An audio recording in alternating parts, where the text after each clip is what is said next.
Shedalon Batalion Azov mengunggah sebuah video yang memperlihatkan pasukan Ukraina di Mariupol menyergap konvoi militer Rusia pada Senin 18 April 2022. CNN telah melakukan geolokasi dan memverifikasi keaslian dari video, tetapi belum diketahui kapan penyergapan itu terjadi. Video tersebut diambil menggunakan drone. Dalam video tampak konvoi 6 kendaraan bergerak ke selatan di sepanjang Metallurgist Avenue di Mariupol.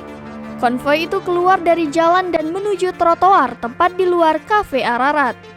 Saat drone diperbesar, terlihat setidaknya 9 tentara Ukraina merayap menuju konvoi yang telah berhenti bergerak. Video kemudian dipotong ke tentara yang menembak ke arah konvoi. Kemudian beralih ke adegan lain di mana setidaknya 3 dari 6 kendaraan terbakar.